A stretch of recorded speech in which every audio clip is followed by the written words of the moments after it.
Hello বন্ধুরা, আজকে হলো জগদ্ধাত্রী পুজোর নবমী। তাই সকাল সকাল স্নান কেড়ে তৈরি হয়ে নিয়েছি। পুজো দিতে যাব পাড়ায়, জগদ্ধাত্রী পুজো হচ্ছে ওখানে। মেয়ে পুজো দিচ্ছে, মেয়ের পুজো দেওয়া হয়ে গেলেও আমি পুজো দিতে বেরিয়ে যাব। মেয়ে আর আমি যাব।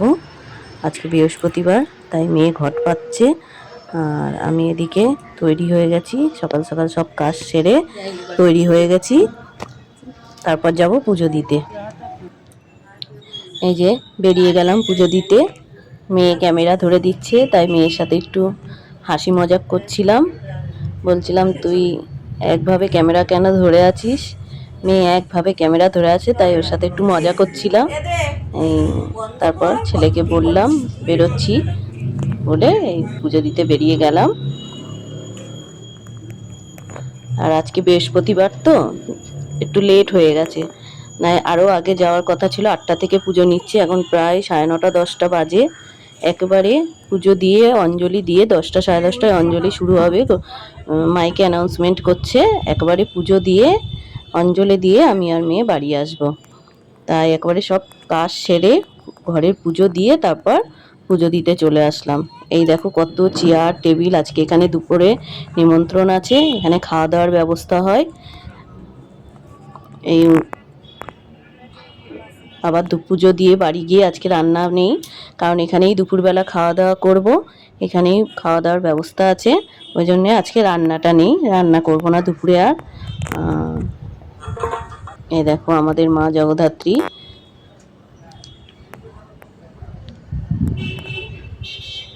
এটা কি সুন্দর গণেশের মূর্তি রেখেছে।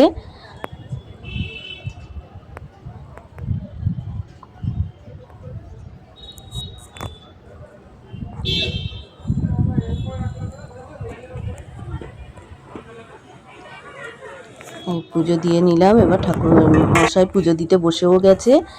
আর আমি পুজোর ডালাটা দিয়ে দিলাম, পাশে একজন জমা নিচ্ছিল ওনার কাছে।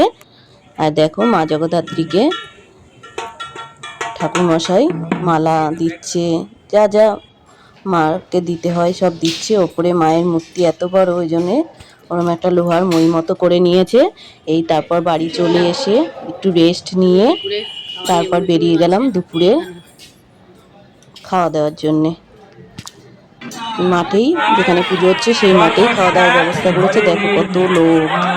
আমি আর মেয়ে এসেছি ছেলে নিয়ে। ছেলে গেছে কলেজ, ছেলের জন্য পার্সেল নিয়ে যাব, পার্সেলেরও কুপন দিয়েছে। আর আমি আর মেয়ে এখানে বসেই খেয়ে যাব। ছেলের জন্য পার্সেল নিয়ে যাব। অনেক মানুষ একসাথে বসতে পারে এমনভাবে ব্যবস্থা করে। দেখো কত লোক। এই দেখো খিচুড়ি দিয়ে দিয়েছে পাতে, খিচুড়ি। তারপর পড়লো আলুর দম। আর খুব ভালো হয়েছিল খিচুড়িটা খেতে, আলুর দমটাও খুব ভালো হয়েছিল। মেয়ে অত খিচুড়ি খেতে ভালোবাসে না, তাই ও অল্পই নিয়েছে। আমি বলেছি বেশি দিতে গেলে দিবি না, খাবার যেন নষ্ট না হয়, কারণ ভোগের প্রসাদ তো। আর দেখো চাটনি দিয়েছে, পাঁপড় দিয়েছে। এটা হচ্ছে পেঁপের চাটনি, প্লাস্টিক চাটনি মনে হয় বলে। আর লাড্ডুও দিয়ে দিয়েছে। মেয়ে এসব কিছুই খায় না, খালি পাঁপড়টা একটু খায়। পাঁপড়টা নিয়েছে। লাড্ডু দিয়ে দিয়েছে ওর অজান্তেই। আমার সাথে কথা বলছিল সেই টাইমে লাড্ডু দিয়ে দিয়েছে। এই দেখো এবার হাত ধুয়ে ধুয়ে চলে আসলাম পার্সেল নিতে। মেয়ে ক্যামেরা করে দিচ্ছিল, যে পার্সেলের লাইন এটা। এবার পার্সেল নিয়ে তারপর বাড়ি যাবো। আর এত গরম লাগছে ওতে। পার্সেল নিয়ে নিলাম, ব্যাগ নিয়ে এসেছিলাম একটা, ওই ব্যাগের মধ্যে করে পার্সেল নিয়ে। আর উনি হচ্ছে আমার পাশের ফ্ল্যাটেই থাকে কাকিমা, উনি 2টো পার্সেল নিয়েছে, ওই জন্যে আমার ব্যাগে পার্সেলটা দিয়ে দিল।